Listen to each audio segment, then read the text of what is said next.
महासंगम का आयोजन आज से प्रारंभ हो रहा। हनुमंत कथा के माध्यम से आज से 3 दिन तक यानी 23 अप्रैल तक प्रतिदिन सायं 4 बजे के बाद बागेश्वर बालाजी की अनुकंपा से हरि इच्छा तक 3 दिवसीय हनुमान कथा का आयोजन होगा।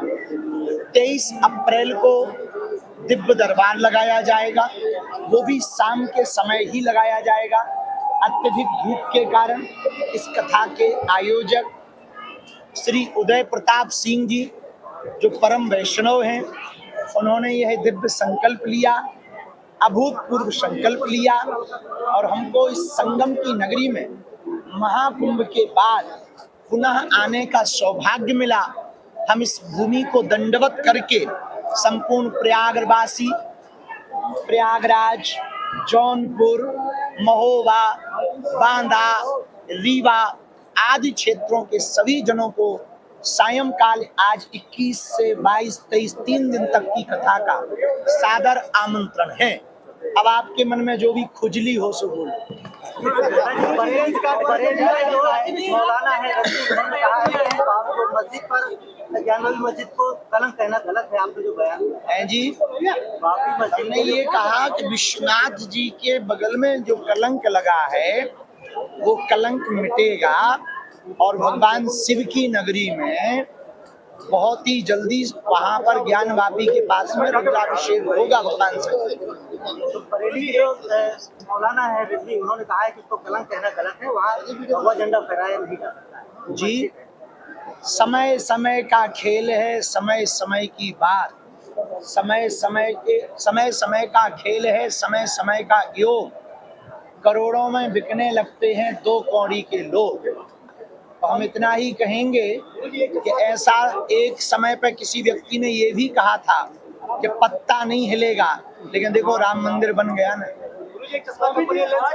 जिन्होंने भी ये कहा है कि वहां पे भगवान ही लहराएगा, एक दिन पक्का है, तय है, ज्ञानवापी पर भगवान लहराएगा और वहां रुद्राभिषेक होगा।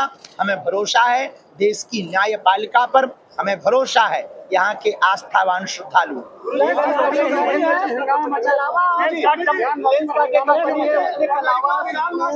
महिलाओं के पहनावे पर प्रतिबंध लगा करके कुर्ता और हिजाब पर उसने छूट दिया है। कर्मचारियों को मुद्राज के लिए मना किया है। हिंदू धर्म के साथ उन्होंने खिलवाड़ कर रहे हैं। हिंदू धर्म के कोई भी टीका, ऐसे लोगों को भारत में रहने की अनुमति नहीं होनी चाहिए, उनको विदेशों में रहने की अनुमति होनी चाहिए। हमारे जितने भी तीर्थ देवालय हैं वहाँ पर मुसलमान भी दुकान खोले हैं, वहाँ मुसलमान भी व्यापार कर रहे हैं। हमारी कथा में भी हो सकता कई लोगों की आसपास दुकानें हों, काशी में तो है ही हैं। देने वाला कौन? हिंदू। तीर्थों में जाने वाला कौन? हिंदू। जब हम ये भेद नहीं करते तो लेंस कार्ड की कंपनी को ये भेद करना महापाप है। ऐसा करेंगे तो आने वाले दिनों में आपस का मतभेद भारत में बहुत बढ़ेगा, उससे भारत की स्थिति विचित्र होगी। हम उनसे यही कहेंगे सुधर जाओ, नहीं तो आने वाले दिनों में सुधर भी जाओगे, भारत का कानून छोड़ेगा। भारत की बात करो, इससे हमारा क्या प्रभाव? अरे प्रयागराज बुंदेलखंड की बात कर कटा जिहाद की बात है। हाँ बोलो आप।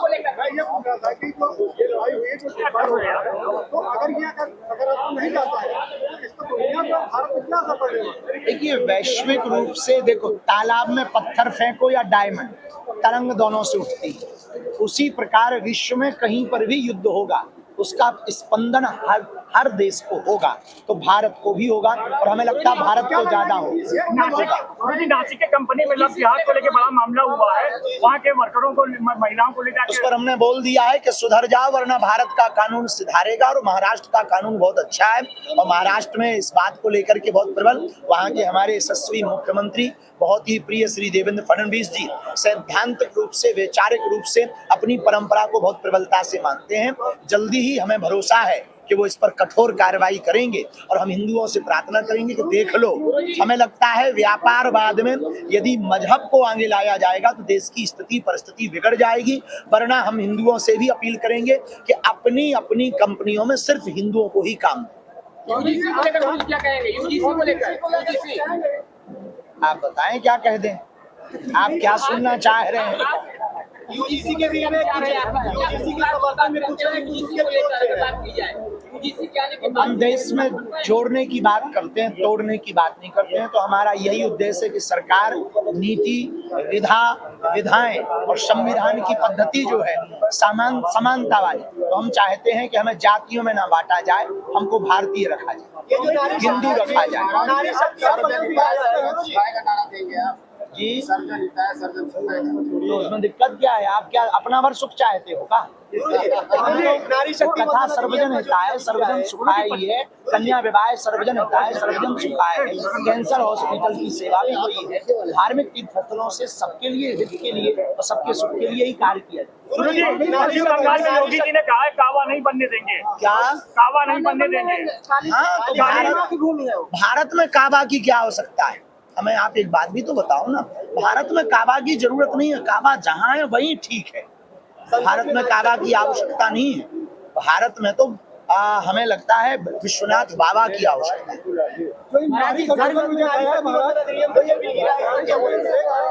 आपको लगता है कि राजनीतिक पार्टियां हैं वो वाकई में चाहती है कि महिला आरक्षण में वो लागू हो, क्योंकि पार्टियां पहले भी अपने जो है 30% से ज्यादा उनको टिकट दे सकती है, जबकि ऐसा जो ग्राउंड पे देखने को नहीं मिलता। आप क्या कहना चाहेंगे? देखिए, ये तो राजनीतिक विषय है और राजनीति के विषय पर हम बोलते नहीं, पर मात्र धर्म पर हमारा इतना कहना है, जिस देश की जयकारा मात्र नाम से लिया जाए, भारत माता की जय, जहाँ गाय भी माता हो, गंगा भी माता हो, गायत्री भी माता हो, वेद भी माता हो, उस देश में माताओं की पूजा होनी ही चाहिए। और जितने अधिकार माताओं को मिल सके वो माताओं के हित के लिए है। और यत्र नार्यस्तु पूज्यन्ते रमन्ते तत्र देवता, हमारे शास्त्रों का ये सिद्धांत है। तो हमें लगता है माताओं की यदि सेवा होगी, पूजा होगी, उनके लिए कोई भी लॉ कानून आरक्षण बनता है, तो हमें लगता है इस देश के प्रत्येक पुरुष को, प्रत्येक पार्टी को, प्रत्येक व्यक्ति को जो अपनी माताओं के पुत्र हैं उनको सपोर्ट करना चाहिए, क्योंकि ये मातृ हित की। बच्चों की बात की है, तो आपको लगता है कि इंडिया के अंदर लोगों के पास इतनी इनकम है कि उनको 4 बच्चों को पाल सके वो? जी, आपने 4 बच्चे कहे कि 4 बच्चे अजगर करे ना चाकरी, पंछी करे ना काम, दास मलुका कह गए सबके दाता राम। जब उनके 30 बच्चे पल सकते हैं तो हिंदू के 4 नहीं पल सकते हैं?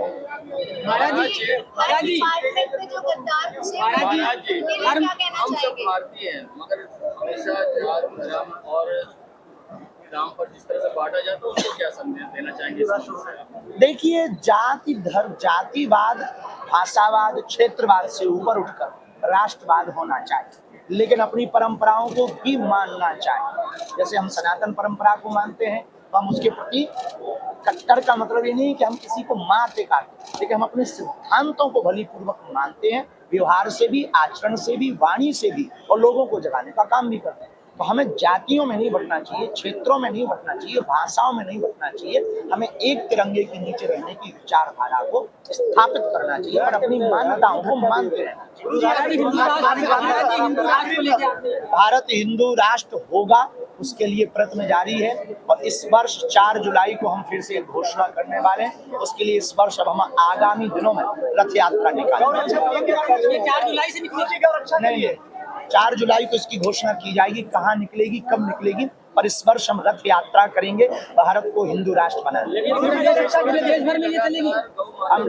भर में ये चलेगी, लगातार यत्र यत्र अभी लगातार चली रही, अभी उत्तर प्रदेश में वृंदावन में आगे रथ यात्रा करेंगे। गौ सेवक की आवश्यकता है, गौरक्षक से ज्यादा। गौ माता को हम लोग जो है पूजते हैं, मानते हैं, तो वर्तमान में गौरक्षक ज्यादा है, गौ सेवक कम है।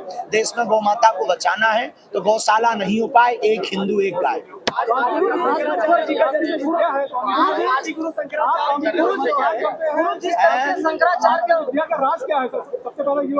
ये तो परसों दरबार में नक्कटे तुम ही देख लेना।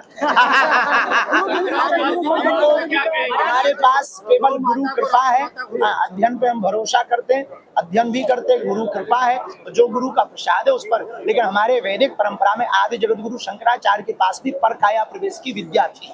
स्वामी रामकृष्ण परमहंस के पास भी विद्या थी, स्वामी विवेकानंद के पास भी वाक सिद्धि की विद्या थी, ऐसे ही हमारे पास हमारे गुरु के पास थी, तो उन्हीं की कृपा है। आप शादी करेंगे ना महाराज? हैं? आप शादी का क्या तो हमें ऐसे ही देखना चाहते राष्ट्रमाता होनी चाहिए। बिल्कुल, गाय माता तो राष्ट्र माता होनी चाहिए। इसके पहले हम चाहते हैं उत्तर प्रदेश सरकार ने यशस्वी मौर्य मंत्री जी गाय को राज्य माता बनाए। महाराज जी, एक सवाल में बड़ा विवाद हो रहा है। शंकराचार्य ने जो अभी और तमाम मुकदमे भी और 505 जो मामला हमें उसकी सत्य असत्य का हमें किंचित मात्र भी पता नहीं है, उस विषय का कि सत्य क्या है और सत्य क्या है। हम यही कहेंगे संतों को आपस में विवाद नहीं संवाद करना चाहिए, ताकि सनातन की हंसी ना हो, अपने धर्म का उपहास ना हो, चाहे वो राजपीठ के लोग हों, चाहे वो शंकराचार्य या संतों के पीठ के लोग हों। हम दोनों से ही ये प्रार्थना करेंगे कि आपस में सामंजस्य स्थापित करके विवाद नहीं संवाद का रास्ता चुना जाए, ताकि दूसरे मजहब के लोग, अब और लोग यही हंसी करके कह रहे हैं कि पहले अपना तो संभाल लो फिर हमारा देखेंगे।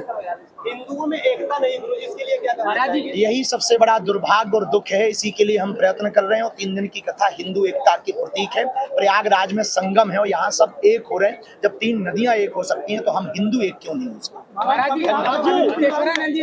अब धन्यवाद। सीताराम।